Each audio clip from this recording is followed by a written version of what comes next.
محمد ایوب خان حیدرآباد سے پوچھتے ہیں کیا پلاسٹک کے برتنوں میں کھانا پینا جائز ہے؟ جی جائز ہے، باقی میڈیکلی یہ صحت کے لیے فائدہ مند ہے یا نقصان دہ ہے یہ آپ ڈاکٹروں سے پوچھ لیں۔ رئیس خان کراچی سے کہتے ہیں ذہن میں غلط سوالات آتے ہیں، اس کے بارے میں رہنمائی فرمائیں۔ جو غلط سوالات آئیں آنے دیں، جو صحیح سوالات آئیں تو مسائل کا میرا یہ سیشن ہے، اس پہ آپ پوچھ سکتے ہیں۔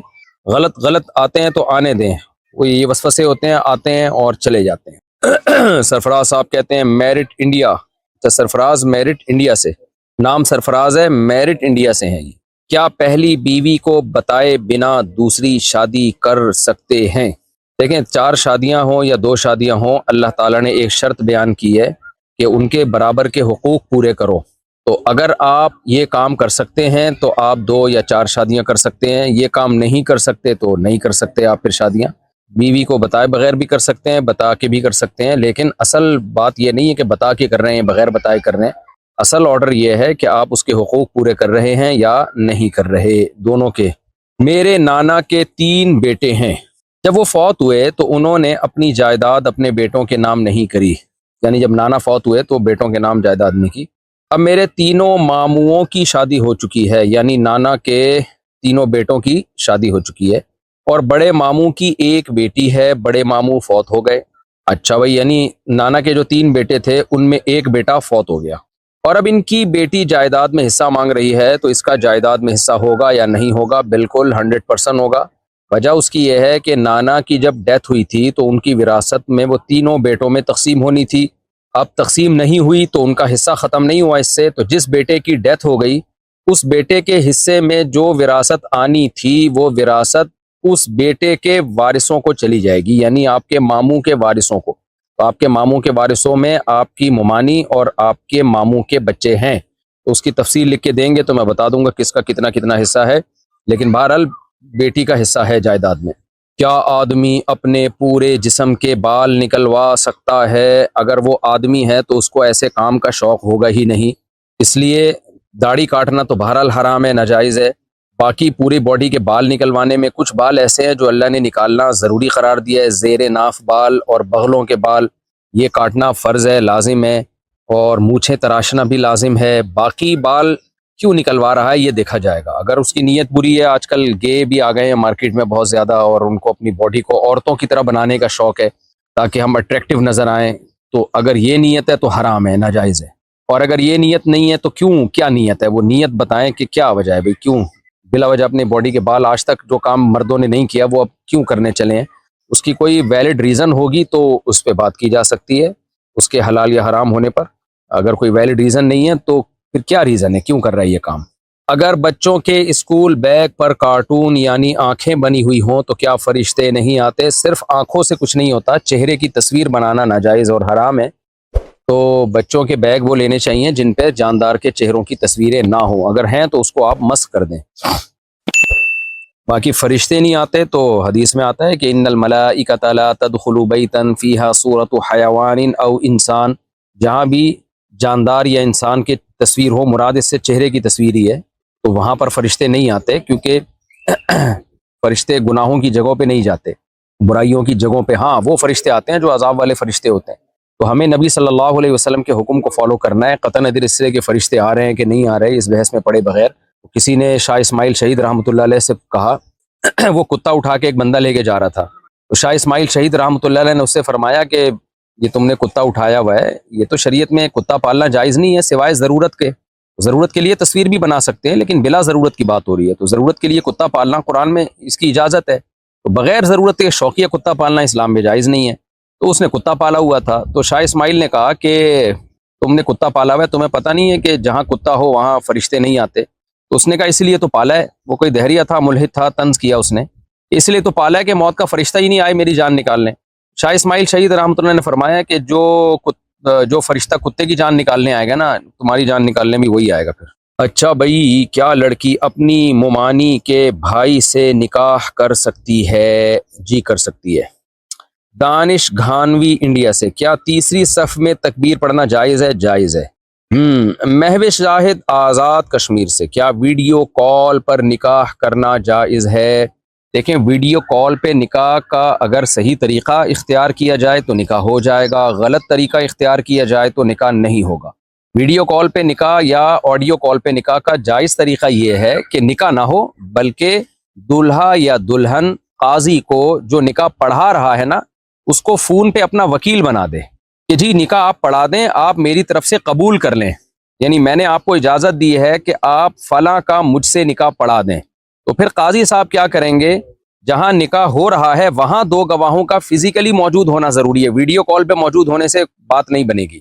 تو قاضی صاحب جب دولہا یا دلہن کے وکیل بن جائیں گے تو پھر وہاں وہ جہاں نکاح پڑھائیں وہاں پر دو گواہوں کا موجود ہونا ضروری ہے۔ تو پھر وہ دولہا یا دلہن کے وکیل بن کے ان کی طرف سے دولہا سے کہیں، اور اگر دلہن کے وکیل ہیں تو دولہا سے کہیں، دولہا کے وکیل ہیں تو دلہن سے کہیں بھائی فلاں ہے وسیم بھائی کا، میں بہت دفعہ تذکرہ کرتا رہتا ہوں، آج اچھا تذکرہ بھی ہو جائے کہ میں نے تمہارا نکاح وسیم سے کرا دیا، کیونکہ وسیم نے اجازت دے دی ہے کہ جی آپ میری طرف سے فلاں میرا نکاح فلاں سے کرا سکتے ہیں۔ تو قاضی صاحب کہیں بھائی دو گواہوں کی موجودگی میں دلہن سے کہیں کہ میں نے تمہارا نکاح وسیم سے کرا دیا ہے، تو وہاں فزیکلی گواہ اس مجلس میں موجود ہوں، ویڈیو کال پہ گواہوں کا اعتبار نہیں ہے، تو وہ کہیں کہ وہ دلہن کہے جی ہاں میں نے قبول کیا، یا دلہن فون پہ ہو اور دولہا یہاں بیٹھا ہوا ہو، دلہن کہے کہ میں نے آپ کو اجازت دی کہ آپ میرا نکاح وسیم سے کرا دیں، تو قاضی صاحب وسیم جو وہاں بیٹھا ہوا ہے فزیکلی، ویڈیو کال پہ نہیں، وہاں بیٹھا ہوا ہے موجود ہے، اس سے قاضی صاحب کہیں کہ فلانی نے مجھے اجازت دی ہے کہ میں تم سے اس کا نکاح کرا دوں، تو میں تمہارا نکاح اس سے میں نے کرا دیا، دو گواہوں کی موجودگی میں کہیں۔ اور وسیم صاحب کہتے ہیں ہاں جی میں نے، وسیم صاحب تو آپ کو پتہ ہے ایسے معاملات میں الحمدللہ اللہ نے ان کو بڑا جذبہ دیا، فوراً کہہ دیں کہ ہاں جی میں نے قبول کیا، تو یہ نکاح ہو جائے گا۔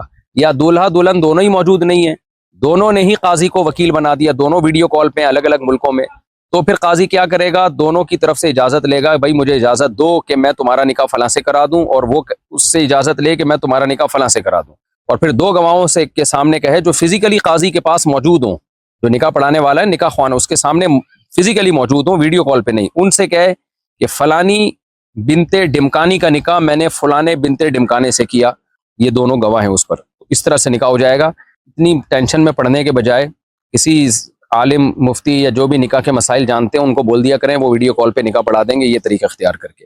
اور ایک غلط طریقہ ہے جس سے نکاح نہیں ہوتا ویڈیو کال پہ، وہ جو آج کل بعض جگہوں پر ہے کہ سب کچھ ویڈیو میں ہی ہو رہا ہوتا ہے، فزیکلی وہاں گواہ موجود نہیں ہوتے، ویڈیو کال پہ گواہ موجود ہوتے ہیں، تو اس سے نکاح نہیں ہوگا۔ اچھا بھائی، اگر وطر میں دعائے قنوت پڑھنا بھول جائے اور وطر کے بعد یاد آئے تو کیا وطر دہرانے ہوں گے؟ یقینی طور پر اگر یاد آیا نا کہ واقعی میں نے نہیں پڑھی دعائے قنوت، شک و وہم نہ ہو، یقینی طور پہ یاد آئے تو پھر وطر دہرانے پڑیں گے۔ ارشد وارثی رکیلا انڈیا سے، جب کچھ بڑا سامان خریدتے وقت فائنانس کرواتے ہیں کیا وہ جائز ہے؟ اور جو نقصان کے طور پر قسطیں کاٹتے وقت جو باؤنس چارجز دینا پڑتا ہے جو وقت پر جمع نہیں کر پاتے، اس کے بارے میں اسلام کیا کہتا ہے؟ دیکھیں یہ جو فائنانس کرواتے ہیں نا کچھ بڑا سامان خریدتے ہوئے، اس کی جائز صورتیں بھی ہیں اور حرام اور ناجائز صورتیں بھی ہیں۔ تو اسلامک بینک کے ذریعے کریں تو ٹھیک ہے، اگر سودی بینکوں کے ذریعے کریں تو ناجائز اور حرام ہے۔ اور اسلامک بینک جو لیٹ پیمنٹ کاٹتا ہے نا، یعنی جو چارجز کاٹتا ہے، پینلٹی لگاتا ہے، وہ چیریٹی کرتا ہے، وہ اسلامک بینک کے پروفٹ کا حصہ نہیں ہوتا، اور سودی بینک کے وہ پروفٹ کا حصہ ہوتا ہے، تو یہ فرق ہے۔ تو آپ نے بڑا ہی مبہم سا سوال کیا ہے۔ بہرحال اگر فائنانس کا یہ طریقہ ہے کہ آپ نے کسی کے پاس پیسے نہیں ہیں، اس کو گاڑی خریدنی ہے، تو آپ نے اس کو پیسے دیے کہ گاڑی خرید لو اور پھر اتنی پیمنٹ مجھے دے دینا اضافے کے ساتھ، تو وہ تو سود ہے۔ اس کا طریقہ یہ ہے کہ آپ اس کو گاڑی خرید کے قسطوں پہ مہنگی کر کے بیچ دیں، اس طرح سے جائز ہے۔ تو کیش پہ ہمیشہ چیز کی قیمت سستی ہوتی ہے اور قسطوں پہ ہمیشہ مہنگی ہوتی ہے، لیکن اسی مجلس میں یہ طے ہو جائے کہ کس قیمت پہ آپ اس کو بیچ رہے ہیں۔ ایسا نہ ہو کہ جی اگر تم نے دیر کر دی تو اتنی پیمنٹ ہے اور جلدی دے دیا تو اتنے پیمنٹ ہے، اسی وقت طے ہو کہ کیش پہ لے رہے ہو یا قسطوں پہ لے رہے ہو، یہ اسی وقت طے ہو جائے، اور پھر اس میں کمی بیشی درست نہیں ہے۔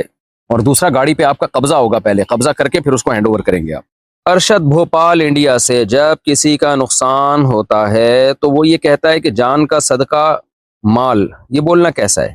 ہماری سوسائٹی میں یہ رواج ہے کہ جب کسی کا کوئی جانور مر گیا تو کہتے ہیں دیکھو بلا اس نے اپنے اوپر لے لی ہے اور ہم پہ بلا آ سکتی تھی، یا مالی نقصان ہو گیا تو کہتے ہیں دیکھو مال کا صدقہ نکل گیا، جان بچ گئی۔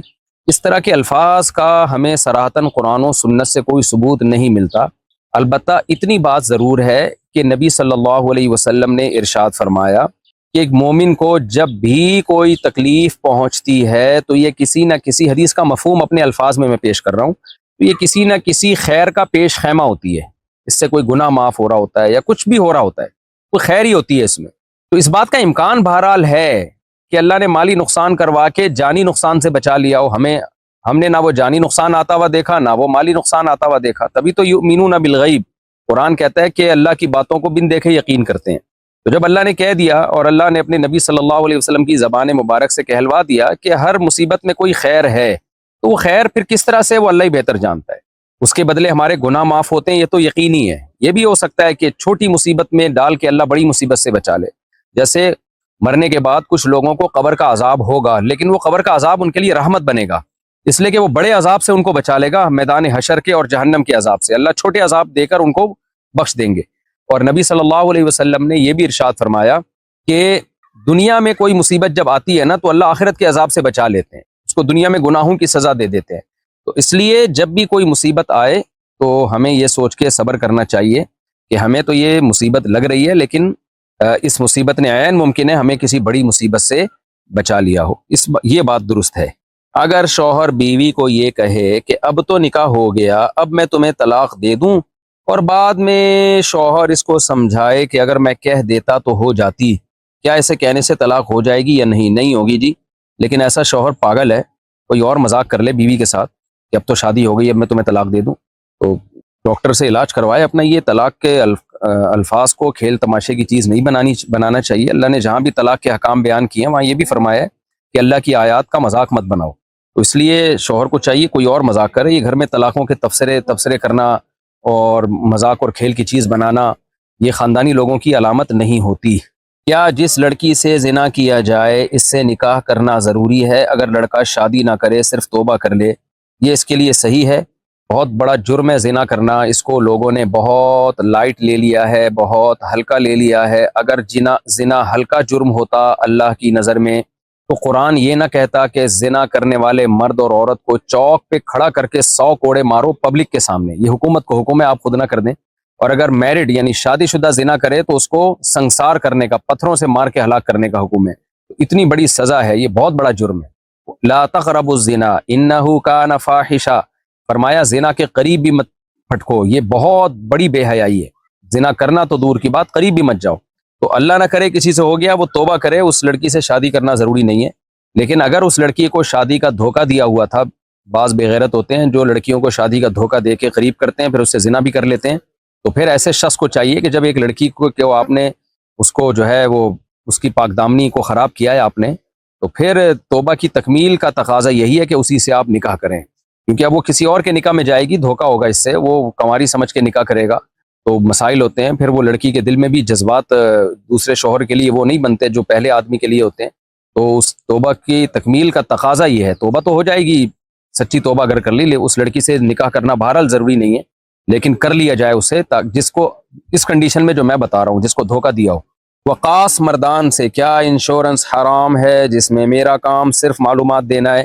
نہیں جی، انشورنس کی معلومات دینے سے آپ کا مقصد اگر لوگوں کو انشورنس کی ترغیب دینا ہے تو پھر یہ ناجائز ہے۔ فرض نماز پڑھنے کے بعد دعا مانگ سکتے ہیں، لیکن جو ہمارے ہاں ہاتھ اٹھا کر دعا مانگنے کا معمول مسجدوں میں بن چکا ہے، اس کا ہمیں قرآن و سنت میں اور فقہ کی کتابوں میں کوئی ثبوت نہیں ملتا۔ اور فقہ کی کتابوں میں ثبوت اس لیے نہیں ملتا کہ فقہ قرآن و سنت سے الگ کوئی چیز نہیں ہے۔ آج بعض لوگوں نے، بعض اسکالر نے یہ بنا کے پیش کیا ہے کہ ہم فقہ کو نہیں مانتے جی، ہم قرآن و حدیث کو مانتے ہیں۔ جیسے فقہ جو ہے وہ تورات اور انجیل سے اخذ کیا گیا ہے، وہ قرآن و سنت سے گویا اخذ نہیں کیا گیا۔ یہ احمقانہ باتیں، بے وقوفانہ باتیں اس دور میں مارکیٹ میں، کیونکہ علم ختم ہوتا جا رہا ہے تو جو جتنا بڑا بے وقوف اسکالر ہوگا اس کی بات لوگ زیادہ سن رہے ہوتے ہیں۔ تو چونکہ قرآن و سنت میں کوئی ثبوت نہیں ہے، اس لیے فقہ کی کتابوں میں بھی کوئی ثبوت نہیں ہے۔ اچھا، بعض لوگ پھر حوالے دیتے ہیں، دیکھو فقہ کی کتاب میں فلاں بات بھی تو لکھی ہے قرآن و سنت کے خلاف۔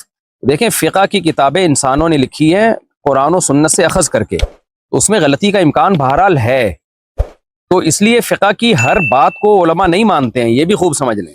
علماء کے پاس ایک کسوٹی ہوتی ہے، معیار ہوتا ہے، اس کو پرکھا جاتا ہے۔ اس لیے ایک ٹرم استعمال ہوتی ہے کہ وہ قول جس پہ فتویٰ دیا جاتا ہے، یعنی فقہ میں بہت سے اقوال ایسے ہیں جن پہ فتویٰ نہیں دیا گیا، تو وہ قول لیا جاتا ہے فقہ میں جو مفتہ بھی ہی قول ہو، جس پہ فتویٰ دیا جاتا ہے، جو راجح قول ہوتا ہے، وہ قول کبھی قرآن و سنت کے اگینسٹ نہیں ہوتا۔ تو اس لیے فرض نماز کے بعد جو ہمارے ہاں دعاؤں کا معمول بن چکا ہے، یہ کہیں قرآن و سنت سے ثابت نہیں ہے۔ جو اجتماعی دعائیں اور ہاتھ اٹھا کے دعاؤں کا جو معمول بن چکا ہے، تو انڈیویجولی کوئی مانگنا چاہے تو کوئی ناجائز بھی نہیں ہے، لیکن اس کو سنت نہ سمجھا جائے۔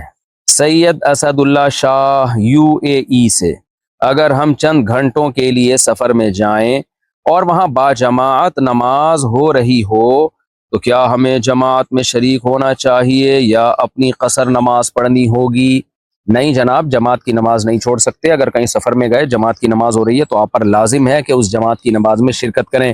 امام اگر 4 رکعت پڑھ رہا ہے تو پھر آپ کو بھی اس کے پیچھے 4 ہی پڑھنی پڑیں گی۔ میں ڈرامہ نہیں دیکھتی مگر میری ساس ڈرامہ دیکھتی ہیں۔ ساس تو خود ہی ایک ڈرامہ، استغفر اللہ استغفر اللہ، ساس ڈرامہ دیکھتی ہیں بھائی۔ مجھے کہتی ہیں کہ ڈرامہ لگا دو۔ آپ کہیں کہ لگانے کی، اچھا پھر وہی بات ہو گئی، نہ لگانے کی کیا ضرورت ہے، میرے منہ سے نکلنے والا تھا۔ وہ مجھے کہتی ہیں کہ ڈرامہ لگا دو۔ ایک بار ان کو کہہ دیا کہ گناہ ہے، مگر بار بار نہیں کہتی کہ لڑائی نہ ہو، مجھے کوئی گناہ تو نہیں ہوگا۔ آپ ڈرامہ نہ لگایا کریں، آپ ساس سے بولیں کہ آپ نے لگانا ہے۔ ویسے تو آپ کو ڈرامہ لگانے کی میں نے بتایا، استغفر اللہ، آپ ساس سے کہیں کہ آپ خود لگا دیا کریں ڈرامہ۔ آپ میری ماں کی جگہ ہیں، میرے لیے قابل احترام ہیں۔ علماء سے میں نے سنا ہے بھائی جو چیز غلط ہوتی ہے تو اس میں تعاون بھی غلط ہوتا ہے، اس لیے میں ٹی وی آن نہیں کروں گی، ڈرامہ نہیں لگاؤں گی، آپ ہی لگا دیں۔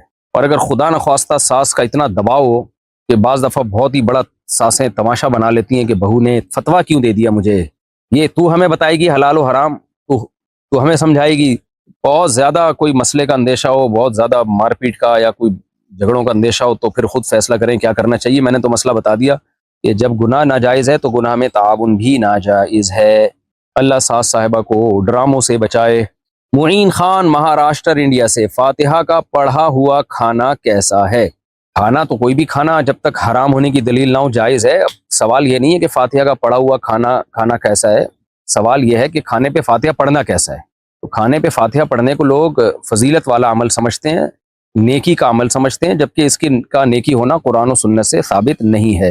اس لیے اس سے یعنی یہ کام نہیں کرنا چاہیے۔ باقی کسی نے پڑھ لیا تو کھانے کو ضائع کرنے سے بہتر ہے بہرحال اس کو کھا لیا جائے۔ اگر اس کو کسی اور کس نیت سے کھا رہے ہیں یہ مجھے نہیں پتا، آپ نے پوچھا نہیں ہے۔ نارملی بہرحال اس کا کھانا جائز ہے، لیکن لوگوں کو منع کیا جائے اس عمل سے۔ بھائی کیوں پڑھ رہے ہو کھانے پہ فاتحہ؟ فاتحہ نماز میں پڑھنے کی چیز ہے یا بطور رقیہ کے پڑھنے کی چیز ہے۔ کوئی بیمار ہو جائے تو اس پہ سورہ فاتحہ پڑھ کے دم کر دیں، کھانے پہ تو کوئی تک ہی نہیں بنتا۔ اگر کسی کا سگریٹ کا کاروبار ہو تو وہ کیسا ہے؟ سگریٹ حلال ہے یا حرام یہ اختلافی مسئلہ ہے۔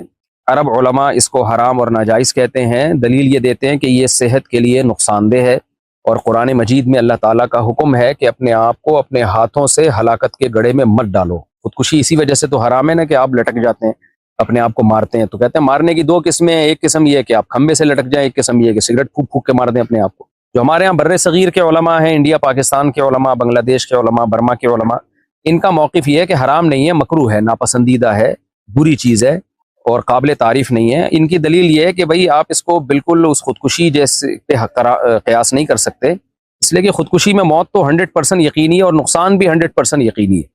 سگریٹ میں اتنا زیادہ یقینی نقصان نہیں ہے اور فوری بھی نہیں ہے، اور وہ اس نقصان تک آنے میں بھی ٹائم لگتا ہے، ایسا نہیں ہوتا پی اور مر گئے۔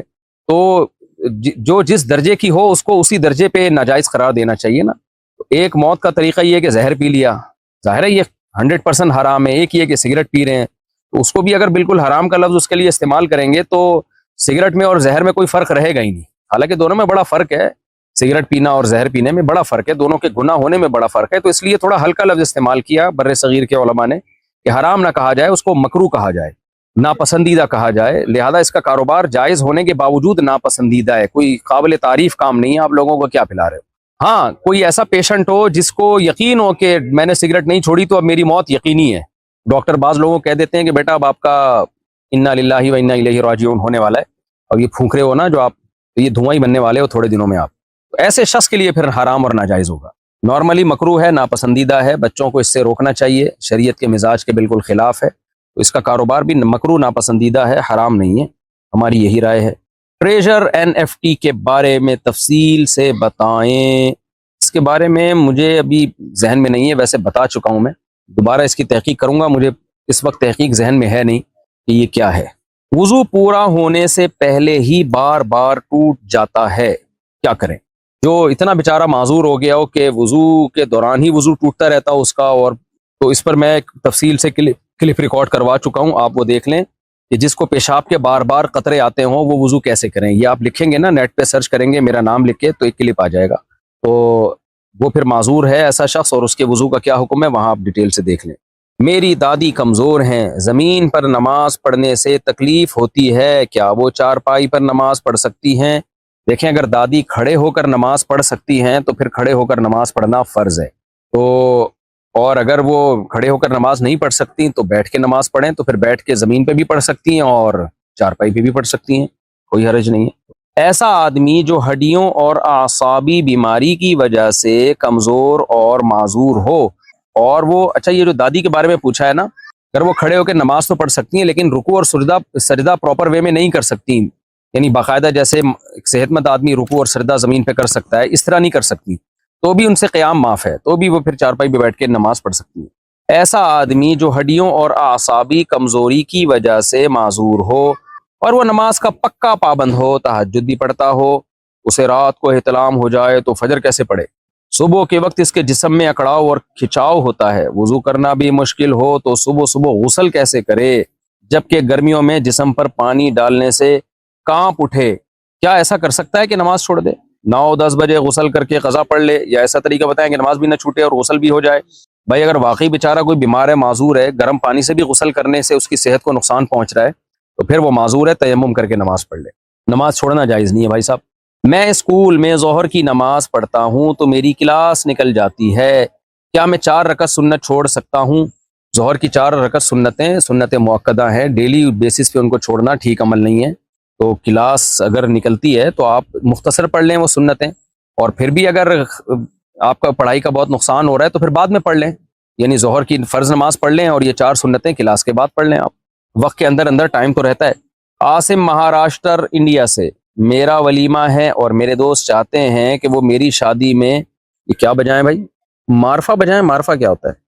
ہمارے ہاں یہ ایک ہاتھ سے بجایا جاتا ہے اور اس میں تلوار کو گھمایا جاتا ہے، کیا ولیمے میں ایسا کرنا جائز ہے؟ پتہ نہیں بھائی کیا بجا لو، مجھے نہیں پتا آپ کیا بجا رہے ہیں. دف بجانے کی حدیث میں اجازت ہے نکاح شادی بیاہ کے موقع پہ، تو اب یہ کیا ہے واللہ عالم. مارفا کیا ہوتا ہے مینو نہیں پتا، یہ اپنے قریب کے علماء سے پوچھ لیں جن کو مارفا کا پتا ہو. استغفر اللہ، اگلا سوال بڑا خطرناک ہے. میرے ابو شراب پیتے ہیں، پیار سے منع کرنے سے وہ نہیں سمجھ رہے، کیا اگر ان کو شراب سے روکنے کے لیے بدتمیزی کرنی پڑے تو کیا کر سکتے ہیں؟ شرابی آدمی اتنا نیک نہیں ہوتا کہ بدتمیزی کرنے سے وہ شراب چھوڑ دے، اور وہ آپ کے والد بھی ہوں تو آپ ان کو محبت سے ہی سمجھائیں، اور کوئی آپشن نہیں ہے. دعا کریں ان کے لیے، تبلیغ میں ان کو بٹھائیں، اللہ تعالیٰ ہدایت دے. باپ شراب پیتا ہو، اولاد پہ کیا قیامت گزرتی ہے، اور پھر اولاد کی کیا تربیت ہوگی، ان کے دل میں باپ کا کیا احترام ہوگا. باپ کو کم از کم یہی سوچ لینا چاہیے. باپ تو اپنی اولاد کا محافظ ہوتا ہے، اس کو برائیوں سے روکتا ہے، وہ خود اگر برائیوں میں پڑ جائے تو آگے نسلیں برباد ہو جاتی ہیں. میں دعا کرتا ہوں اللہ آپ کے والد کو ہدایت دے، اور اس خبیث چیز سے، اس پلید اور گندی اور ناپاک چیز سے اللہ تعالیٰ بچنے کی توفیق عطا فرمائے. یہ اتنی گندی چیز ہے کہ کپڑوں پہ لگ جائے تو نماز نہیں ہوتی، اللہ بچائے. تو میری بیٹی کے لیے اچھا رشتہ آیا ہوا ہے، لیکن وہ لوگ دیہاتی ہیں، مگر لڑکا شہر میں سافٹ ویئر انجینئر ہے. بہت بھلے لوگ لگتے ہیں لیکن میری بیٹی نہیں مان رہی ہے، اسے ہائی فائی لوگ چاہیے. بہت سمجھانے پر مان جاتی ہے، مگر اگلے دن کوئی دوسرا رشتہ دیکھنے کو کہتی ہے. ہم لوگ بہت پریشان ہیں، کیا کریں؟ اچھا لڑکی آپ کی شہری ہے، لڑکا سافٹ ویئر انجینئر ہے مگر دیہاتی ہے. دیکھیں عام طور پہ شہری لڑکیاں گاؤں دیہات کے لڑکوں سے نکاح نہیں کرتی ہیں، کیونکہ مینٹیلٹی میں تھوڑا فرق ہوتا ہے. شہری لڑکیوں کی مینٹیلٹی ہائی فائی ہوتی ہے، ان کے پاس وائی فائی ہوتا ہے، اور گاؤں دیہات کے لوگوں کی مینٹیلٹی تھوڑی سی لو لیول کی ہوتی ہے. یہ ایک نیچرل ہے کہ شہری لڑکی نہیں پسند کرتی کہ میں گاؤں دیہات میں جاؤں. میں نے ایسے دیکھے ہیں کہ طلاقیں ہوئی ہیں، بعد میں گاؤں میں چلی گئی. تو لیکن اگر لڑکا میں کوئی گنوار پن نہیں ہے، اچھا ہے، پڑھا لکھا ہے، اور جب آدمی پڑھ لکھ لیتا ہے تو وہ اس کی یعنی کمی پوری ہو جاتی ہے، تو یہ ماں باپ بہتر فیصلہ کر سکتے ہیں. میں تو ایک نارملی بات بتا رہا ہوں کہ دیہات کا لڑکا عام طور پر شہری لڑکی کا ہم پلہ نہیں ہوتا، کفو نہیں ہوتا، ہم پلہ نہیں ہوتا. جو مینٹیلٹی ہے اس میں فرق ہوتا ہے. تو شریعت نے حکم دیا ہے کہ شہر کا لڑکا تو گاؤں کی لڑکی سے شادی کرے، کیونکہ بیوی ہم پلہ ہونا ضروری نہیں ہے اسلام میں، بلکہ اس میں تو ضروری ہے کہ وہ آپ کے سے تھوڑا کمتر ہو تو اچھا ہے. تو شہر کا لڑکا تو گاؤں کی لڑکی سے ضرور شادی کرے، بلکہ میں تو شہری لڑکوں کو ترغیب دیتا ہوں کہ شادیاں گاؤں دیہاتوں کی لڑکیوں سے کیا کرو. لیکن لڑکی شہری ہو اور لڑکا گاؤں کا ہو تو یہ برابری نہیں ہے. تو اب یہ ماں باپ خود فیصلہ کریں کہ لڑکا سافٹ ویئر انجینئر ہے اور رہتا بھی شہر میں ہے، تو اگر وہ ہم پلہ آپ کو لگ رہا ہے تو لڑکی کو چاہیے کہ خام خواہ کی ضد نہ کرے. ماں باپ زیادہ بہتر فیصلہ کر لیتے ہیں. لیکن جب تک میں اس لڑکے کو خود نہیں دیکھوں گا میں کیا پتا چلا سکتا ہوں کہ یہ دیہاتی ہے، یا کیونکہ بعض لوگ سافٹ ویئر انجینئر بن کے بھی ان میں وہ دیہاتی پن باقی رہتا ہے، وہ شہری لڑکی کے لیول کے نہیں ہوتے. تو بہرحال میں یہ فیصلہ نہیں کر سکتا کہ وہ لڑکا آپ کی بیٹی کا ہم پلہ ہے یا نہیں ہے، یہ فیصلہ آپ خود کر سکتے ہیں. تو بیٹی کو تو میں یہی مشورہ دوں گا کہ ماں باپ جو فیصلہ کر رہے ہیں وہ بیٹی کے حق میں بہتر ہی ہوتا ہے عام طور پر، تو اس لیے وہ ماں باپ کی بات مانیں. اور ماں باپ کو میں یہ مشورہ دوں گا کہ وہ اچھی طرح سے دیکھ لیں، پرکھ لیں اس لڑکے کو کہ اس میں شہریوں کی عادات ہیں یا نہیں ہے، تہذیب یافتہ ہے یا نہیں ہے، اور اخلاق و عادات میں کیسا ہے. اگر وہ بالکل شہریوں جیسا لگ رہا ہے تو سبحان اللہ. باقی شہریوں میں بھی تو کچھ خرابیاں ہوتی ہیں جو گاؤں دیہاتوں میں نہیں ہوتی. گاؤں دیہاتوں کے لوگ مخلص ہوتے ہیں، شہری لوگوں میں، اور آج کل تو شہری لوگوں میں بے حیائی بہت ہے، آنکھ مٹکے لڑکیوں سے دوستیاں اور یہ سب چیزیں بھی تو ہیں. تو ایسا نہ ہو کہ آپ کی بیٹی شہری لڑکے کو پسند کرتی ہو ماڈرن کو، اور وہ بعد میں پتہ چلا کہ اس کی تو 10 گرل فرینڈ نکلی ہیں، تو بڑے مصیبت میں پھنس جائیں گے. تو آپ خود فیصلہ کریں. میں لوگوں کو مشورے نہیں دیتا کہ کہاں شادی کریں کہاں نہیں کریں، بس شرعی حکم بتا دیتا ہوں. زارا صاحبہ انڈیا سے: میرے سگے ماموں کی عمر 23 سال ہے اور میری 19 سال ہے. میں ان سے زیادہ کلوز ہوں. کبھی کبھی وہ اپنا سر میری گود میں رکھ کر سر کی مالش کراتے ہیں اور گلے بھی مل لیتے ہیں. میرا رشتہ بھی ہو گیا ہے، مجھے کیا کرنا چاہیے؟ غلط بات ہے. اگر ماموں اور بھانجی کی ایج اتنی قریب ہے تو پھر یہ بے تکلفی جائز نہیں ہے. فتنوں کا دور ہے. میں آپ کے ماموں پر کوئی خدا نخواستہ بدگمانی نہیں کر رہا، لیکن شریعت نے بدگمانی کے مواقع سے بھی ہمیں منع کیا ہے. میں تو یہاں تک کہتا ہوں کسی کا بچہ آپ کے لیے اس زمانے میں 7 یا 10 سال کا بچہ گود میں بٹھانا بھی جائز نہیں ہے. اس زمانے میں فتنوں کا دور ہے. 100 میں ایک آدمی خراب ہوتا ہے تو اس ایک کی وجہ سے پابندیاں 99 پہ 99 پہ لگانی پڑتی ہے. آج بہت دفعہ دیکھا ہے ٹین ایجر لڑکے ہوتے ہیں تو بڑے عمر کے لوگ ان کو گالوں پہ چوم رہے ہوتے ہیں، ہونٹوں پہ کس کر رہے ہوتے ہیں. بھائی تم کیا کر رہے ہو؟ جب منع کیا جائے تو کہتے ہیں کہ یہ حرام ہے، شریعت میں حرام ہے، بڑی گاڑی ہاں نکال کے بولتے ہیں. بھائی شریعت میں ہر وہ چیز حرام ہے جو گناہ کی طرف لے کے جائے یا بدگمانی کا موقع دے. ہم نہیں کہہ رہے کہ آپ برے ہیں، لیکن برے لوگ بھی تو یہی کچھ کر رہے ہوتے ہیں نا. تو کیا ضرورت کیا ہے اس کی آپ کو؟ تو ٹین ایجر لڑکا ہو یا 7 سال یا 10 سال کے لڑکے ہوتے ہیں، ان سے بھی آپ احتیاط ضروری ہے. سر پہ ہاتھ رکھیں، بس اتنا پیار کافی ہے، اور مسافہ کر لیا بس، اس سے زیادہ کلوز ہونے کی ضرورت نہیں ہے. تو اسی طرح بھانجی جوان اگر ہے تو ماموں کو چاہیے بھانجی کے سر پہ ہاتھ رکھے بس. جوان بیٹی کے ساتھ بھی یہی ہے کہ سر پہ ہاتھ رکھیں، مسافہ کر لیں، بس اتنا کافی ہے. تو اتنا زیادہ ماموں بھانجی کا فری ہونا کہ گودوں میں سر رکھے جا رہے ہیں، یہ بہت ہی بری حرکت ہے. آپ کے لیے جائز نہیں ہے کہ اتنا کلوز ہوں اپنے ماموں سے. اگرچہ محرم ہیں، باپ کی جگہ ہوتے ہیں، سب کچھ اپنی جگہ، لیکن اتنا کلوز ہونا جائز نہیں ہے. عثمان لیاقت رحیم یار خان سے: کمپنی سے ایڈوانس بیلنس لیا جائے تو اس پر ٹیکس بھی دینا پڑتا ہے، یعنی 25 روپے ایڈوانس لیں تو پھر کمپنی والے 35 روپے کاٹتے ہیں، کیا یہ سود ہے؟ نہیں جی، یہ سود نہیں ہے. اور وہ ایڈوانس میں پیسے تھوڑی دے رہے ہوتے ہیں، وہ ایڈوانس میں یونٹ دے رہے ہوتے ہیں کال کے آپ کو. تو وہ یونٹ ظاہر ہے مہنگے ہوتے ہیں. جب آپ یعنی جب بھی کوئی چیز ادھار پہ لیتے ہیں تو وہ مہنگی ہوتی ہے، یہ کوئی سود نہیں ہے. یہ اگر والد کسی بھی صورت بچوں کی شادی نہ کروا رہا ہو تو کیا کرنا چاہیے؟ والد سے پوچھے بغیر شادی کر لینی چاہیے اپنے خرچے پہ، یہ ذہن میں رکھیں. باپ کو حق نہیں ہے بالغ اولاد کو شادی سے روکنے کا. اگر وہ بالغ اولاد اپنے خرچے پہ شادی کر رہی ہے، اپنے گھر کا اس نے ارینج کیا ہوا ہے، ہاں باپ کو اس کا حق ہے کہ وہ یہ کہہ دے کہ بھائی میں خرچہ نہیں کروں گا یا بہو میرے گھر میں نہیں آئے گی. یہ باپ کو حق ہے، اگرچہ نامناسب حرکت ہے، لیکن بہرحال قانون شریعت کا یہی ہے کہ ہر شخص شادی اپنے خرچے پہ کرے گا. لوگ کہتے ہیں پھر بیٹی کی شادی پر باپ پر خرچہ واجب ہے، تو بھائی بیٹی کی شادی پہ اسلام میں کوئی خرچہ ہی نہیں ہے تو واجب کہاں سے ہوگا؟ کچھ ہے ہی نہیں اسلام میں خرچہ بیٹی کی شادی پہ. بیٹی کی شادی پہ تمام تر خرچے اس کے ہونے والے شوہر کے ذمہ اللہ نے رکھے ہیں، بیٹی کے باپ پر کوئی خرچہ رکھا ہی نہیں ہے. وسیمہ صاحبہ انڈیا سے: کیا جنت میں فیملی والے ایک دوسرے کو پہچانیں گے؟ بالکل پہچانیں گے. اگر وہ جنت میں گئے تو قرآن سے یہ بات ثابت ہے، صحیح احادیث سے یہ بات ثابت ہے. مجھے بازار سے ایک چیز ملی ہے، اس کی قیمت 450 روپے ہے، کیا یہ پیسے صدقہ کرنا ضروری ہے؟ اگر وہ چیز آپ کو ملی اور آپ نے پوری کوشش کر لی کہ اس کے مالک تک جو ہے آپ وہ چیز پہنچائیں، پھر بھی مالک نہیں مل رہا، تو اگر آپ غریب ہیں تو رکھ لیں، اگر مالدار ہیں تو اس کی قیمت پھر آپ صدقہ کر کے رکھ لیں وہ چیز. اگر شوہر شرکیہ عقائد رکھتا ہو تو کیا اس صورت میں نکاح برقرار رہے گا یا فقہی اصولوں کے مطابق ختم ہو جائے گا؟ اور اگر یہ ثابت ہو جائے کہ وہ واقعی شرک کرتا ہے تو اس کا کیا حکم ہے؟ اگر 100% بغیر کسی تعویل کے شرک کرتا ہے، بعض دفعہ شرک کر رہے ہوتے ہیں لیکن جب بات پوچھو تو گھما دیتے ہیں، بات کو گول مول کرتے ہیں، تو کسی کو کافر قرار دینا شریعت میں ہلکا مسئلہ نہیں ہے. اس کے لیے ٹھوس ثبوت چاہیے. تو اگر آپ کے ہسبینڈ واقعی شرک کرتے ہیں بغیر کسی تعویل کے، یہ کہتے ہیں کہ نبی صلی اللہ علیہ وسلم ہر جگہ موجود ہیں، بغیر کسی تعویل کے کہتے ہیں کہ آپ صلی اللہ علیہ وسلم کو ما کانا وما یکونو کا علم حاصل ہے، کوئی چیز آپ کی نگاہوں سے مخفی نہیں ہے، یعنی عالم الغیب ہیں آپ، اور ہر غیب کا علم اللہ نے آپ کو دیا ہوا ہے، تو یا مشکل کشاں ہیں، یعنی سب کچھ اختیارات اللہ نے نبی صلی اللہ علیہ وسلم کو بھی دے دیے ہیں، جب چاہیں جو چاہیں آپ صلی اللہ علیہ وسلم کسی کی بگڑی بنا سکتے ہیں، کسی کی بگڑی یعنی بنا بھی سکتے ہیں اور کسی کو نقصان بھی پہنچا سکتے ہیں. تو یہ 100% نبی کو اختیارات دیے ہیں اور کوئی تعویل بھی نہ کرتا ہو اس کی بالکل واضح لفظوں میں، تو پھر ایسا شخص مشرک ہے. تو پھر کسی توحید پرست عورت کا اس سے نکاح ٹوٹ جائے گا، اور ایسی عورت کو چاہیے کہ وہ کورٹ میں کیس کرے اور 2 گواہوں سے یہ ثابت کر دے کہ میرے شوہر کے یہ شرکی عقائد ہیں، اور کورٹ پھر اس کو خلا کی ڈگری پکڑا دے گی. تو وہ ہوگا تو خلا، یعنی لفظ تو خلا کا ہوگا، لیکن اس کو تنسیخ نکاح کنسیڈر کیا جائے گا اور ایسی عورت کا نکاح ختم ہو جائے گا. تو ایسی عورت کے لیے، پھر مسلمان عورت کے لیے، توحید پرست عورت کے لیے ایسے شوہر کے ساتھ رہنا جائز نہیں ہے، اس کو ہم بستری پر قدرت دینا جائز نہیں ہے. اس پر لازم ہے کہ وہ اس کے عقیدے کو کورٹ میں 2 گواہوں سے ثابت کرے کہ یہ اس عقیدے کا حامل ہے، اور فتویٰ لے لے کہیں سے، کسی بڑے ادارے سے، دارالعلوم کرنگی ہے یا جامعۃ الرشید ہے یا کوئی بھی بڑا ادارہ ہو، اس سے فتویٰ لے لے کہ بھائی مسلم عورت کا مشرک سے نکاح نہیں ہوتا، اور اگر کوئی شرک کر لے تو نکاح ٹوٹ جاتا ہے. لیکن صرف اس بیس پہ کہیں اور عورت کے لیے شادی جائز نہیں کہ شوہر کا جو ہے وہ توحید پرست نہیں ہے، مشرک ہے، بلکہ کورٹ سے اس کو اپنا نکاح فسخ کروانا پڑے گا. تو فسخ کروا کے کہیں بھی نکاح کر سکتی ہے. اس شوہر کے ساتھ رہنا بہرحال جائز نہیں ہے، جب تک اللہ یہ کہ یہ توبہ کر لے تو پھر تجدید نکاح ہوگی. اگر یہ اس شرک سے توبہ کر لے تو پھر نکاح دوبارہ ہوگا. کیا قرآن پاک کے ترجمے کے ساتھ بھی اسی حرمت کا خیال رکھنا لازم ہے؟ آج کل یہ لوگ سوال کے ساتھ ان کے نام کیوں نہیں ہوتے. 15 فروری 2025. ٹائمنگ کا بڑا فرق ہے یہاں ملاوی میں اور یعنی افریقہ اور پاکستان میں. کہتے ہیں جی کیا قرآن پاک کے ترجمے کے ساتھ بھی اسی حرمت کا خیال رکھنا لازم ہے؟ اگر لفظ ب لفظ ترجمہ ہو، لفظ ب لفظ، تو پھر ایسے ترجمے کو بغیر وضو کے ہاتھ لگانا ٹھیک نہیں ہے، جائز نہیں ہے.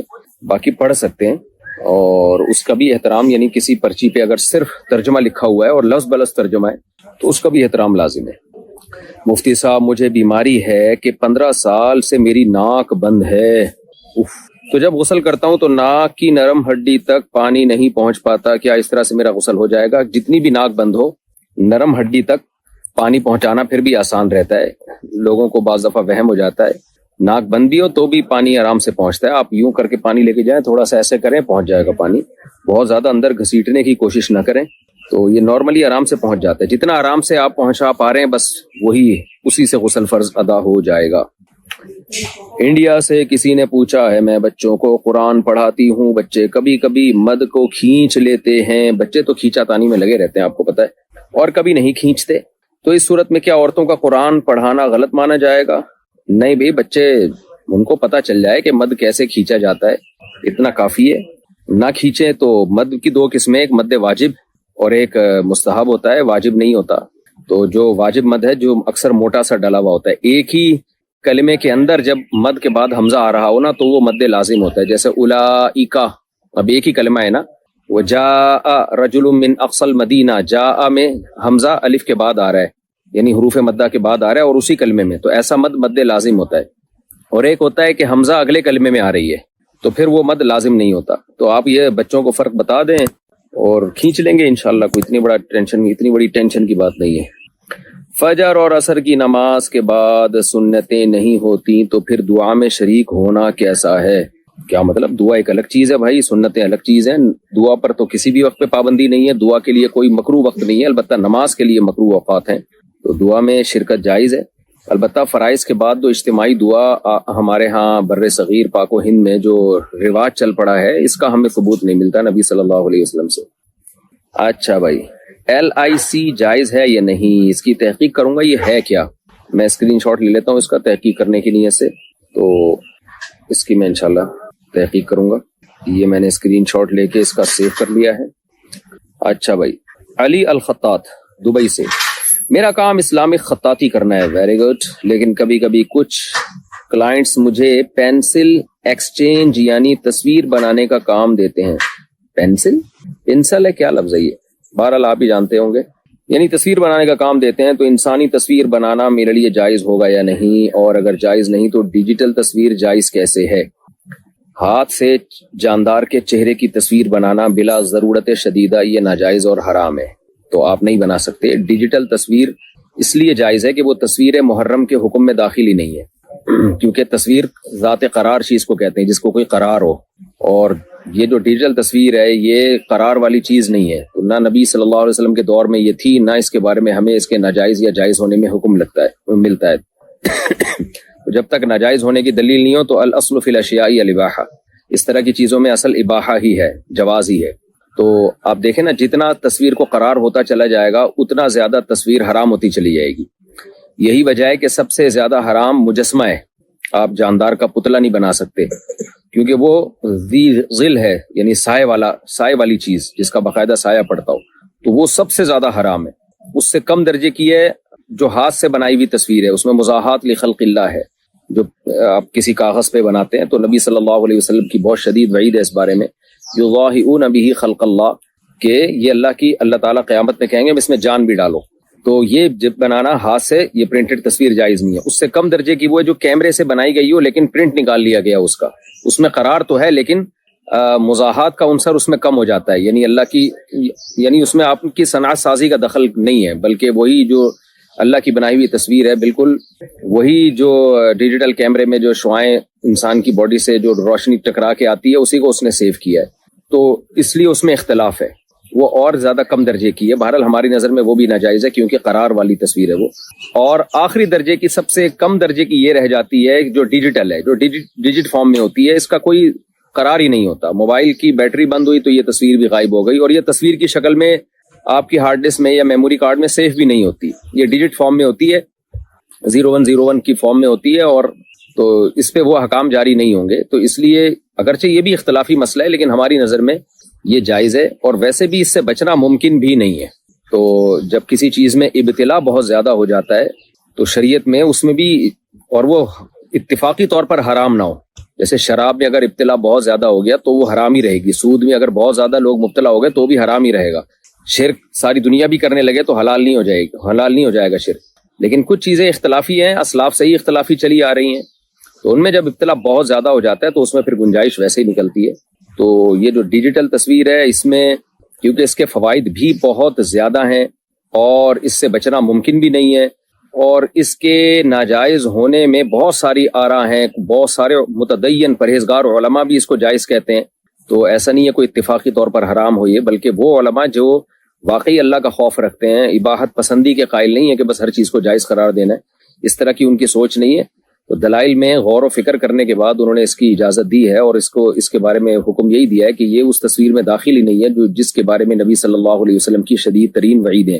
تو اتنی ساری گنجائشوں کے بعد پھر اس میں ہماری رائے میں تو یہی ہے کہ اس کو حرام کہنا بہت مشکل کام ہے، تو اس لیے ڈیجیٹل تصویر بنا سکتے ہیں۔ البتہ ڈیجیٹل تصویر میں ایسی کوئی تصویر جس میں بے حیائی کا عنصر ہو وہ بہرحال ناجائز ہے، کیونکہ بے حیائی اسلام میں وہ ہر صورت میں حرام اور ناجائز ہے۔ وضو کے دوران چاندی کی انگوٹھی اتارنا ضروری ہے تاکہ وضو کا پانی اس جگہ بھی پہنچے، یا انگوٹھی اتارے بغیر بھی وضو کر سکتے ہیں؟ پانی پہنچانا ضروری ہے، اگر آپ انگوٹھی پہن کے پانی پہنچا سکتے ہیں یا سکتی ہیں تو اتارنا ضروری نہیں ہے، اور اگر آپ کا خیال یہ ہے کہ پانی نہیں پہنچے گا کھال تک تو پھر اتارنا ضروری ہے۔ کیا 23 سال کی عورت 38 سال کے مرد سے نکاح کر سکتی ہے؟ ان دونوں کے گھر والے عمر کے فرق کی وجہ سے عزت نہیں دے رہے۔ کس کو نہیں دے رہے عزت بھائی؟ کیونکہ وہ آدمی پہلے سے شادی شدہ ہے اور اب دوسری شادی کرنا چاہتا ہے، اس صورت میں ہمیں کیا کرنا چاہیے؟ دیکھیں، 38 سال کا آدمی اگر دوسری شادی کر رہا ہے 23 سال کی لڑکی سے، تو دوسری شادی کر رہا ہو یا پہلی شادی کر رہا ہو، بات یہ ہے کہ جب ایج ڈیفرنس ہوتا ہے تو پھر اور بھی بہت ساری چیزیں دیکھنی پڑتی ہیں، خاص طور پہ مرد جب دوسری بھی کر رہا ہو تو جلدی نہیں کرنا چاہیے فیصلہ۔ اب لڑکی اور اس کے والدین خوب اچھی طرح غور و فکر کر لیں کہ یہ لڑکا ہمارے لیے مناسب ہے یا نہیں ہے، ہمارے جوڑ کا ہے یا نہیں ہے، اور اس سے اچھی طرح نباہ ہو پائے گا کہ نہیں ہو پائے گا۔ یہ سب چیزیں غور و فکر کرنے کے بعد خود فیصلہ کریں۔ میں کسی کو ذاتی مسائل میں مشورے نہیں دیتا۔ لڑکا 38 سال کا ہو یا 48 سال کا ہو یا 58 کا ہو یا 68 کا ہو، لڑکا ہی نہ رہا ہو، وہ آدمی بن چکا ہو، تو یہ لوگوں کے پرسنل معاملات ہوتے ہیں، کس نے کس سے شادی کرنی ہے۔ تو اس لیے میں اس بارے میں مشورے نہیں دیتا، مجھے کیا پتا وہ بندہ کیسا ہے، دوسری کر کے نبھا پائے گا کہ نہیں نبھا پائے گا، تو چلا پائے گا اس رشتے کو کہ نہیں چلا پائے گا، واللہ عالم۔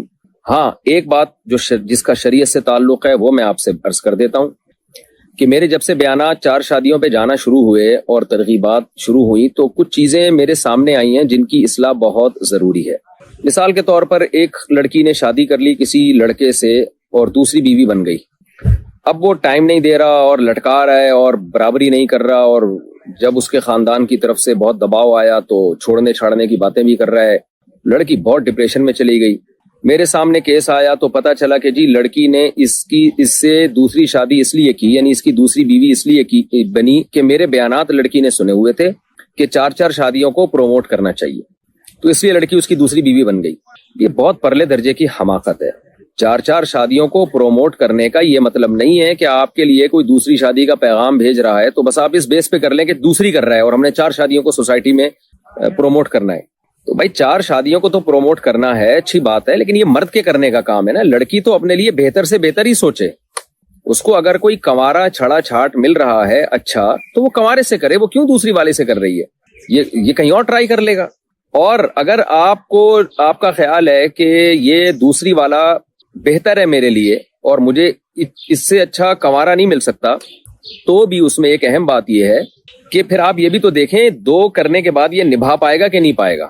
اس سے بہت اچھی طرح معاہدے کریں، ایگریمنٹ کریں، اس سے دیکھیں پیچھے کوئی خاندان انوالو ہے یا نہیں ہے، یہ ساری باتیں۔ تو 4 شادیوں کا مطلب یہ نہیں ہوتا کوئی بھی بھنگی چرسی اٹھے تیسری شادی کر رہا ہے، لڑکی اس لیے راضی ہو جائے کہ سنت ہے یہ، تو لڑکی کے لیے کوئی سنت نہیں ہے۔ لڑکی اپنے لیے بہتر سے بہتر ہی دیکھے، وہ یہی دیکھے کہ مجھے بہتر سے بہتر رشتہ چاہیے۔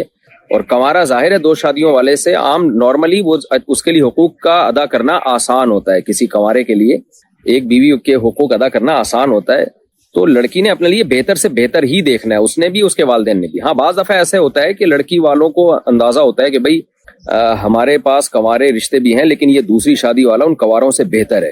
بعض کنوارے نکمے ہوتے ہیں اور 2 شادیوں والے بعض ذمہ دار ہوتے ہیں، تو یہ خود آپ نے فیصلہ کرنا ہے۔ یعنی اس بیس پہ ہاں نہیں کرنی ہے کہ شریعت نے 4 کی ترغیب دی ہے، شریعت نے لڑکی کو کہیں بھی ترغیب نہیں دی ہے کہ کسی کی دوسری بیوی بنے یا تیسری بیوی بنے یا چوتھی بیوی بنے، کوئی بھی ایک ضعیف حدیث بھی نہیں ملتی ہمیں اس بارے میں۔ شریعت نے یہ ترغیب دی ہے کہ کوئی اچھا شخص نکاح کا پیغام بھیجے تو انکار مت کرو۔ اب اچھے کا کرائیٹیریا ہر ایک کے حق میں مختلف ہوتا ہے، اچھے کا مطلب آپ کے حقوق ادا کر سکتا ہو، وہ دیندار ہو اور صرف لیبل نہ ہو داڑھی ٹوپی کا، باقی سچی مچی میں دیندار ہو۔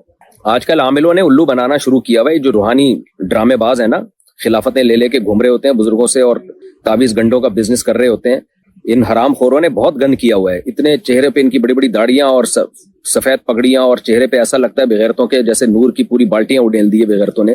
تو یہ بغیرت 4 شادیاں کر رہے ہوتے ہیں لڑکیوں کو پھنسا کے، اور میرے بیانات کا بغیرت لوگ حوالہ بھی دے رہے ہوتے ہیں کہ مفتی صاحب نے کہا 4 شادیاں، تم جیسے بغیرتوں کے لیے میں نے کہا ہی نہیں ہے۔ تو اور پھر جو ہے وہ پھر لٹکاتے ہیں، ان کی زندگیاں برباد کرتے ہیں اور حرام کا پیسہ کماتے ہیں، جن چڑیل بھوت بھگا کے۔ کوئی جن چڑیل بھوت بھگانے کا فن آتا نہیں ہے ان کو، کچھ بھی نہیں ہوتا۔ تو اس لیے ایسے حرام خوروں سے بچ کے رہیں، اور دوسروں کی بیویوں پہ بھی بغیرت لوگ قبضہ کرتے ہیں۔ یہاں بلاوی میں بھی میں نے دیکھا کہ بہت ساری خواتین ان بغیرتوں کے چکر میں پڑی ہوئی ہیں، فلانے پہ جادو ہے، فلانے پہ ٹونا ہے، فلانے پہ۔ یہ ایک مولوی مجھ سے ملنے کے لیے آیا، وہ بھی اس طرح کی بکواسات کر رہا تھا یہاں پہ۔ مجھے اندازہ ہو گیا کہ یہ 2 نمبر آدمی ہے، بعد میں کسی نے بتایا تعویذ گنڈوں کا بزنس کرتا ہے، میں نے کہا مجھے تو بات چیت سے اندازہ ہو گیا تھا حرام خور ہے۔ تو بہت یہ بڑا المیہ بن چکا ہے مذہبی لوگوں کا، پوری دنیا میں جہاں بھی جاؤ نا مسائل وہیں ملیں گے جہاں روحانی علاج والا ملے گا آپ کو۔ جہاں روحانی علاج والا ہوگا وہاں جن چڑیل بھوت جادو آپ کو ملیں گے، اور جہاں یہ روحانی علاج والے نہیں ہیں وہاں نہ جن، نہ چڑیل، نہ بھوت، نہ جادو، کچھ بھی نہیں ہوگا وہاں پہ۔ تو خواتین کو چاہیے کہ وہ اپنے لیے بہتر سے بہتر دیکھیں۔ اگر ان کا خیال ہے کہ یہ دوسری شادی جو کر رہا ہے یہ زیادہ بہتر ہے میرے لیے اور یہ حقوق پورے کرے گا، اور ہوائی بات نہ ہو، اس کی آمدن دیکھیں کیا ہے، رکھے گا کہاں، یہ سب چیزیں پہلے سے طے شدہ ہوں، دونوں کے برابر حقوق پورے کرے گا، یہ سب چیزوں میں آپ کو اطمینان ہو گیا، اور کوئی اس نوعیت کا کنوارا نہیں مل رہا تو کریں آپ۔ پھر ساری زندگی بیٹھے رہنے سے بہتر ہے کہ کسی کی دوسری یا تیسری بیوی بن جائے۔ اور جو میں ایک بات کہتا ہوں وہ ریپیٹ کرتا ہوں کہ کسی نکمے کی پہلی بیوی بننے سے بہتر ہے کسی سمجھدار ذمہ دار کی چوتھی بن جائے۔ لیکن یہ جب کنوارا نکما ہو، پھر کنوارا نکما نہیں ہے تو پھر کنوارے کو ترجیح دینی چاہیے۔ کیا گھٹنا دکھا کر وضو کر سکتے ہیں؟ کیا مطلب بھائی گھٹنا دکھا کر وضو کرنا؟ اس کے پیسے ملتے ہیں؟ کیا ہوتا ہے اس سے؟ تو میرا خیال ہے بعض لوگ پاؤں دھوتے ہوئے گھٹنا بالکل کھول دیتے ہیں، تو یہ جائز نہیں ہے، گھٹنا سطر میں داخل ہے۔ اگر لڑکی کا باپ فوت ہو گیا ہو اور اس کی ماں اور بھائی پیسوں کی لالچ میں اگر زبردستی اس کی شادی کہیں کروانا چاہ رہے ہوں لیکن لڑکی اس رشتے سے راضی نہیں، تو کیا اس صورت میں لڑکی اپنے گھر سے بھاگ کر اپنی مرضی سے نکاح کر سکتی ہے؟ کیا اس کے لیے ایسا کرنا جائز ہے؟ اگر واقعی بھائی لالچی ہے تو اپنے خاندان کے دوسرے مردوں سے رابطہ کرے، گھر سے بھاگے مت۔ گھر سے بھاگنے کے سائیڈ افیکٹ بہت زیادہ ڈینجرس، بہت زیادہ خطرناک ہوتے ہیں۔ بھاگنے کے بعد آپ کا کیا خیال ہے؟ کوئی بہت نیک انسان مل جائے گا آپ کو، وہ اور زیادہ آپ کو بیوقوف بنائے گا جب اس کو پتا ہے کہ اس کے باپ اور بھائی، اس کی ماں اور بھائی اس کے خلاف ہیں اور لالچی ہیں، اور والدین جو باپ کا بھی انتقال ہو چکا ہے، تو وہ بھگانے کی آپ کو لالچ تو دے گا لیکن وفا نہیں کرے گا آپ کے ساتھ، وہ آپ سے کھیلے گا۔ عام طور پر ایسا ہی ہوتا ہے 99.9%۔ تو اس لیے پھر بھائی کے بجائے خاندان میں کوئی اور ہو، چچا ہو، ماموں ہو، ان سے رابطہ کریں کہ بھئی یہ اس طرح کر رہے ہیں، میں اس پہ راضی نہیں ہوں۔ اور اگر پھر بھی کوئی حل نہ ہو تو پھر کورٹ کا راستہ اختیار کیا جائے، کورٹ میں جا کے کیس کیا جائے کہ بھئی میرا نکاح کسی انسان کے بچے سے کرایا جائے۔ ساغل سہیل نور پور تھل سے، اگر سگریٹ پینا صحت کے لیے نقصان دہ ہے تو پھر یہ حرام کیوں نہیں ہے جبکہ قرآن میں ہے کہ اپنی جان پر ظلم حرام ہے؟ دلائل کے ساتھ جواب دے دیجئے۔ دیکھو، جو چیز جس درجے کی نقصان دہ ہوتی ہے نا، اس درجے کی حرام ہوتی ہے۔ تو قرآن نے کہا کہ اپنی جان کے ساتھ ظلم مت کرو اور اپنے آپ کو اپنے ہاتھوں سے ہلاکت میں مت ڈالو۔ تو ہلاکت کی ایک نوعیت تو یہ ہے کہ آپ سگریٹ، وہ کسی بجلی کے کھمبے کو جا کے آپ نے پکڑا اور مر گئے آپ، یا اوپر سے چھلانگ لگائی یا آگ میں چھلانگ لگائی، یہ یقینی اور فوری موت ہے۔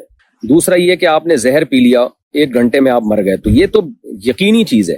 تو سگریٹ کا جو نقصان ہے اس درجے کا یقینی نہیں ہے اور اس درجے کا فوری نہیں ہے۔ اس سے مرتا ہے آدمی، لیکن ایسے نہیں کہ ایک کش لیا اور انتقال ہو گیا۔ مرتے بھی 30-40 سال لگ جاتے ہیں، تو جلدی نہیں مرتا، اور وہ بھی ہر ایک کو نہیں ہوتا، بہت سو کو ہوتا ہے، بہت سو کو نہیں بھی ہوتا۔ تو جو جس نوعیت کی نقصان دہ ہوگی نا، اس کو اس نوعیت کا حرام کہا جائے گا۔ اب عام خودکشی کہ آپ اوپر سے چھلانگ لگا کے مر جاتے ہیں، اس میں فوری موت ہوتی ہے، وہ بھی حرام اور سگریٹ بھی حرام، تو یہ اس کا مطلب آپ نے دونوں گناہ کو برابر کر دیا۔ تو اس لیے بری چیز تو ہے سگریٹ، لیکن اس کو کے لیے حرام کا لفظ استعمال نہیں ہوتا، مکروہ کا لفظ استعمال ہوتا ہے کہ مکروہ ہے، تنزیہی ہے، نام پسندیدہ ہے، قابل تعریف نہیں ہے۔ اور کوئی بیماری کی اس اسٹیج پہ پہنچ گیا کہ ڈاکٹر نے اگر اسے کہا کہ اب اگر تم نے سگریٹ نہ چھوڑی تو پھر تمہاری یقینی موت ہے، یقینی کینسر ہے، ایسی صورت میں اس شخص کے لیے بہرحال حرام ہو جائے گی وہ۔ لیکن نارملی ہر آدمی کے لیے حرام کہنا یہ علماء کے لیے ممکن نہیں ہے۔ اس کی وجہ یہی ہے، حالانکہ علماء سگریٹ پیتے نہیں ہیں، لوگ کہتے ہیں نا یہ لوگ اپنے لیے حلال کرتے ہیں، دوسروں کے لیے حرام۔ میں نے تو نہیں دیکھا کوئی ایک آدھ، کبھی سینکڑوں میں دیکھا ہو کوئی سگریٹ پیتے ہوئے، ورنہ علماء تو سگریٹ نہیں پیتے عام طور پہ۔ 99.9% علماء جو ہے وہ سگریٹ نہیں پیتے، لیکن مکروہ کہتے ہیں، ناجائز اس لیے نہیں کہتے، بھائی ناجائز کی کوئی مضبوط دلیل ہونی چاہیے۔ اگر اسی بیس پہ ہم چیزوں کو ناجائز حرام قرار دینا شروع کر دیں کہ نقصان دہ ہے، تو کیا خیال ہے کہ چینی کھانا نقصان دہ نہیں ہے؟ چینی سے موٹاپا آتا ہے، اور موٹاپے سے جو بیماریاں ہیں وہ سگریٹ سے زیادہ ہیں۔ میں نے ایک بہت بڑے کینسر کے اسپیشلسٹ سے سنا ہے کہ چینی کھانے کا نقصان سگریٹ سے زیادہ ہے۔ چینی سے مراد چینی نہیں، میٹھا، یعنی وہ میٹھا جس سے آپ کا ویٹ بڑھ رہا ہو۔ تو وزن بڑھنے کا نقصان سگریٹ سے زیادہ ہے۔ سگریٹ میں کینسر کے چانسز بھی ہیں، لیکن موٹے آدمی کے لیے کینسر کے چانسز زیادہ ہیں۔ تو کیا مطلب اب لڈو کھانا بھی حرام ہو جائے گا؟ کیا میٹھا کھانا بھی حرام ہو جائے گا؟ تو ناپسندیدہ ضرور ہے۔ ہم بھی بیانات میں لوگوں کو ترغیب دیتے ہیں، بھائی یہ لڈو مڈو چھوڑ دو، یہ حلوے مانڈے چھوڑ دو، اور مذہب کے نام پہ حلوے کھا رہے ہو، چلے جا رہے ہو۔ نبی صلی اللہ علیہ وسلم کے تو آپ تو روزہ رکھتے تھے، روزہ رکھنا سنت ہے۔ تو ایسے بہت سی چیزیں اور بھی ہیں جو صحت کے لیے نقصان دہ ہیں، اس کو حرام نہیں کہا جاتا، اس لیے کہ ان کا نقصان فوری نہیں ہوتا۔ اب یہ نہیں ہوتا کہ کسی موٹے آدمی نے لڈو کھایا اور ایک دم مر گیا۔ لڈو کھاتے کھاتے پہلے وہ خود لڈو بنے گا۔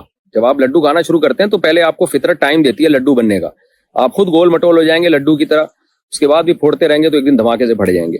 تو اس لیے حرام اس کو نہیں کہا جائے گا لڈو کھانے کو، کہ فوری نقصان نہیں ہوتا، دیر سے نقصان ہوتا ہے، اور ہوتا بھی سلولی ہے۔ تو اس لیے اس کو اس درجے کا حرام نہیں کہا جائے گا کہ زہر پی لیا کسی نے، یوں کہا جائے گا مکروہ ہے، ناپسندیدہ ہے۔ جیسے سگریٹ پینا مکروہ ہے، زیادہ کھانا بھی مکروہ ہے، کیونکہ سگریٹ کے نقصان کم ہیں، زیادہ کھانا کھانے کے نقصان سگریٹ سے زیادہ ہیں۔ یہ ریسرچ سے ثابت شدہ ایک حقیقت ہے۔ تو جو میں ڈاکٹر تو نہیں ہوں، ظاہر ہے ڈاکٹروں کی ریسرچ ہی آپ کے سامنے پیش کر سکتا ہوں۔ تو اس لیے بر صغیر کے علماء اس کو حرام کے بجائے مکروہ کا لفظ استعمال کرتے ہیں۔ سعودیہ کے عرب علماء بالکل حرام کہتے ہیں، کوئی ان کی رائے پر عمل کرنا چاہے تو زیادہ اچھی بات ہے. احتیاط تو اسی میں ہے کہ بالکل چھوڑ دیں آپ اس کو. صالحہ پٹھان راجستھان.